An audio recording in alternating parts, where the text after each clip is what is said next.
Hallelujah. യേശുവേ നന്ദി, യേശുവേ ആരാധന. എൻ്റെ പ്രിയപ്പെട്ട സഹോദരങ്ങളെ, ആത്മാവിൻ്റെ ദൂത് എന്ന ശുശ്രൂഷയിലേക്ക് യേശുവിൻ്റെ നാമത്തിൽ നിങ്ങളെല്ലാവരെയും സ്നേഹപൂർവ്വം സ്വാഗതം ചെയ്യുന്നു. ഒരുമിച്ച് പറഞ്ഞേ ഹല്ലേലൂയ. ഇവിടെ ബാക്കിൽ നിങ്ങൾ വീഡിയോയിൽ നോക്കുമ്പോൾ കാണാൻ പറ്റും, പരിശുദ്ധ അമ്മയുടെ ഗ്രോട്ടോയുടെ മുമ്പിൽ നിന്നുകൊണ്ടാണ് നമ്മളിന്ന് ഈ വീഡിയോ എടുക്കുന്നത്. ഇന്ന് നമ്മൾ പ്രാർത്ഥിക്കുന്നത് നമ്മുടെ കുടുംബങ്ങളിൽ, പ്രത്യേകിച്ച് നമ്മുടെ കുടുംബങ്ങളിൽ ജീവിതത്തിലെ ഒരു പ്രതികൂലമായ സാഹചര്യത്തിലേക്ക് കടന്നു പോകുന്ന അനേകം മക്കളുണ്ട്. പ്രത്യേകിച്ച് ഈ ദിവസങ്ങളിലൊക്കെ മഴക്കെടുതി മൂലം ഒരുപാട് കുടുംബങ്ങളിൽ വേദന അനുഭവിച്ച ഒരുപാട് ആളുകളുണ്ട് അല്ലേ.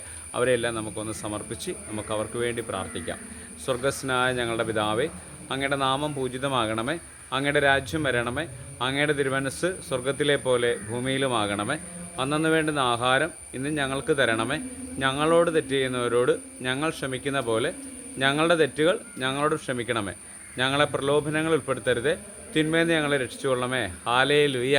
യേശുവേ നന്ദി, യേശുവേ ആരാധന. ഇന്ന് നമ്മൾ ധ്യാനിക്കുന്ന വചനഭാഗം വിശുദ്ധ ലൂക്കായുടെ സുവിശേഷം 5-ാം അധ്യായം 32-ാം തിരുവചനം. ഞാൻ വന്നിരിക്കുന്നത് നീതിമാന്മാരെ വിളിക്കാനല്ല, പാപികളെ പശ്ചാത്താപത്തിലേക്ക് ക്ഷണിക്കാനാണ്. ഹല്ലേലൂയ. ഈശോ വചനത്തിലൂടെ പറയുകയാണ്, ഞാൻ വന്നിരിക്കുന്നത് നീതിമാന്മാരെ വിളിക്കാനല്ല, പാപികളെ പശ്ചാത്താപത്തിലേക്ക് ക്ഷണിക്കാനാണ് അല്ലേ. അപ്പോൾ പാപമുള്ളവർക്ക്, ഒരു ചെയ്ത പോയ തെറ്റിനെക്കുറിച്ച് അനുദപിക്കുന്ന കുറേ ആൾക്കാരൊക്കെ ഉണ്ട് അല്ലേ.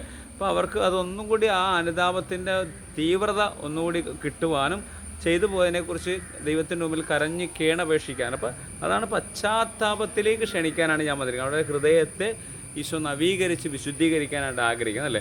ഈ സമയം ഈ ടോക്ക് കണ്ട് പ്രാർത്ഥിക്കുന്ന എല്ലാവരെയും ഓർത്ത് ഞാൻ ഈശോയോട് നന്ദി പറഞ്ഞ് പ്രാർത്ഥിക്കുന്നു. ദൈവമേ, ഈ കുടുംബങ്ങൾ, പ്രത്യേകിച്ച് ഈ ദിവസങ്ങളിൽ മഴക്കെടുതിയിൽ വേദന അനുഭവിക്കുന്ന എല്ലാ മക്കളെയും, പ്രത്യേകിച്ച് മലപ്പുറം ജില്ലയിൽ, പത്തനംതിട്ട ജില്ലയിൽ, അങ്ങനെ വിവിധ ജില്ലകളിൽ കുടുംബങ്ങളിൽ വേദനകൾ അനുഭവിക്കുന്ന എല്ലാ മക്കളെയും അവിടുത്തെ കൃപ കൊണ്ട് നിറക്കണമെന്ന് പ്രാർത്ഥിക്കുന്നു. അതോടൊപ്പം ഈ ടോക്ക് കണ്ട് പ്രാർത്ഥിക്കുന്നവർ, പാപികളായ എല്ലാ മക്കളെയും പശ്ചാത്താപത്തിലേക്ക് ക്ഷണിച്ച് അങ്ങയുടെ വിനീതമുള്ള ഹൃദയം നൽകിയ എല്ലാവരെയും അനുഗ്രഹിക്കണമെന്ന് പ്രാർത്ഥിച്ചുകൊണ്ട് കർത്താവിൻ്റെ വലിയ അനുഗ്രഹവും സമാധാനവും സന്തോഷവും കുടുംബജീവിതത്തിൽ, സമൂഹത്തിൽ, വേദികളിലെല്ലാം നിറയട്ടെ എന്ന് പ്രാർത്ഥിക്കുന്നു. ഏതെല്ലാം മക്കൾ ഏതെല്ലാം കാര്യങ്ങൾ ഇപ്പോൾ പ്രാർത്ഥിക്കുന്നു, അവരുടെ മേൽ അങ്ങയുടെ ആത്മാവിൻ്റെ സ്വർഗീയമായ കടാക്ഷം ഉണ്ടാകണമെന്ന് പ്രാർത്ഥിച്ചുകൊണ്ട് എല്ലാവരെയും ഈശോയുടെ നാമത്തിൽ അനുഗ്രഹിച്ച് പ്രാർത്ഥിക്കുന്നു.